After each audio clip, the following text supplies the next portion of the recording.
प्रश्न भूमि में महासंग्राम, इस कार्यक्रम का आज 6ठा दिन है।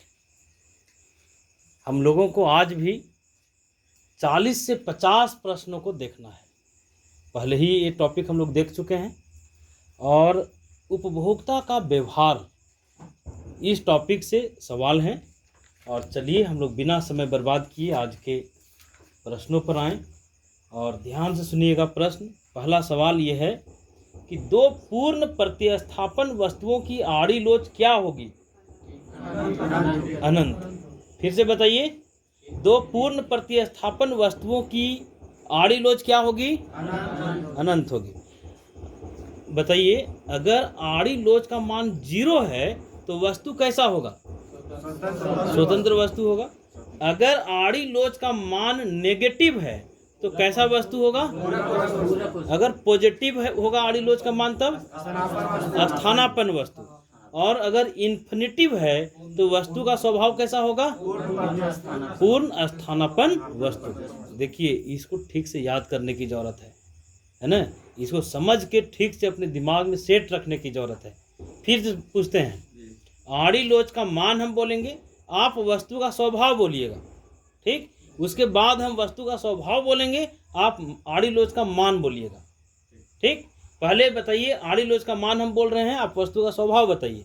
आड़ी लोच का मान 0 स्वतंत्र वस्तु, नेगेटिव पॉजिटिव, इन्फिनिटिव पूर्ण। अब चलिए हम वस्तु का स्वभाव बोलेंगे, आप आड़ी लोच का मान बोलिएगा। स्वतंत्र वस्तु, स्वतंत्र वस्तु, पूरक वस्तु, स्थानापन्न वस्तु, पूर्ण स्थानापन्न वस्तु, ठीक है। अच्छा बताइए, निम्न कोटि की वस्तु के लिए आय उपभोग वक्र की ढाल हमेशा,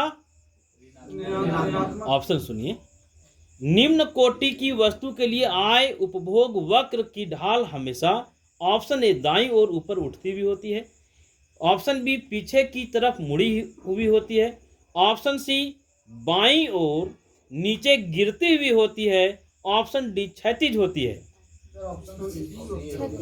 ऑप्शन बी पीछे की तरफ मुड़ती है, पीछे की तरफ। अच्छा बताइए, पूरक वस्तुओं के लिए मांग की तिर्यक लोच, देखिए तिर्यक लोच को ही क्या बोलते हैं? पूरक वस्तुओं के लिए मांग की तिर्यक लोच होती है, ऋणात्मक होती है। तिर्यक लोच को ही हम लोग क्या कहते हैं जी? अच्छा बताइए, सवाल ये है, मांग की आड़ी लोच का विचार सबसे पहले किसने प्रस्तुत किया? जोर से बोलिए। मूर ने। मांग की आड़ी लोच का विचार सर्वप्रथम किसने प्रस्तुत किया? मूर ने। मांग की आड़ी लोच की वैज्ञानिक व्याख्या किसने किया? रॉबर्ट ट्रिफिन। फिर से, मांग की आड़ी लोच का विचार सबसे पहले किसने दिया? मांग की आड़ी लोच की वैज्ञानिक व्याख्या का श्रेय किन्हें दिया जाता है? रॉबर्ट ट्रिफिन को। सही है।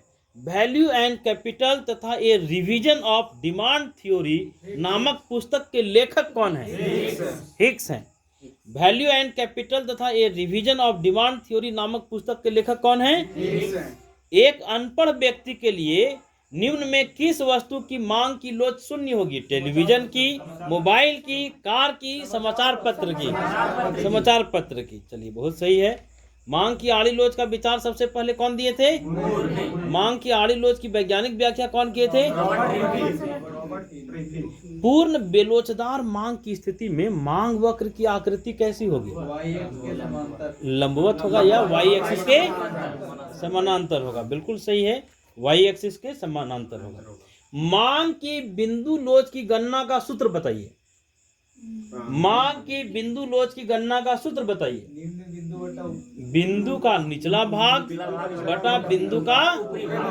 मांग की बिंदु लोच की गणना का सूत्र बताइए। बिंदु का निचला भाग बटा। यदि बिंदु का निचला भाग ऊपरी भाग से अधिक हो तो मांग की लोच का मान क्या होगा? मांग की लोच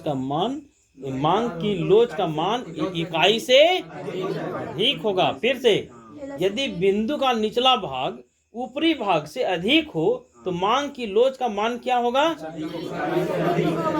क्या होगा? चलिए बहुत बढ़िया, सवाल सुनिएगा, है ना। एंजिल के नियम के अनुसार खाद्य पदार्थों की मांग की लोच इकाई से कम होती है, इकाई के बराबर होती है, इकाई से अधिक होती है, अनंत होती है। इकाई से कम होती है। एंजिल के नियम के अनुसार खाद्य पदार्थों की मांग की लोच इकाई से कम होती है। चलिए हम थोड़ा सा पीछे जाकर के रिवीजन करना चाहते हैं, जो आप लोग हाल फिलहाल में पढ़े हैं। क्या पूछें जी? मांग की लोच ज्ञात करने की बिंदु विधि कौन दिए? फिर से बोलिए। मांग की लोच ज्ञात करने की बिंदु विधि बोल्डिंग। मांग की लोच ज्ञात करने की कुल व्यय विधि, सही है। बताइए, मांग की लोच ज्ञात करने की प्रतिशत विधि, बिंदु विधि, आनुपातिक विधि। चलिए फिर से, अनुपातिक विधि, आनुपातिक विधि, आनुपातिक विधि फ्लक्स, आनुपातिक विधि फ्लक्स, आनुपातिक विधि कुल व्यय विधि, और बोल्डिंग कौन सा विधि दिए थे? बिंदु विधि, है ना। तो ध्यान रखना है, यहाँ से ऑब्जेक्टिव रह सकता है ना। बताइए, कीमत निर्धारण में रिकार्डो किसका पक्ष लेते हैं? कीमत निर्धारण में रिकार्डो किसका पक्ष लेते हैं? और मांग पक्ष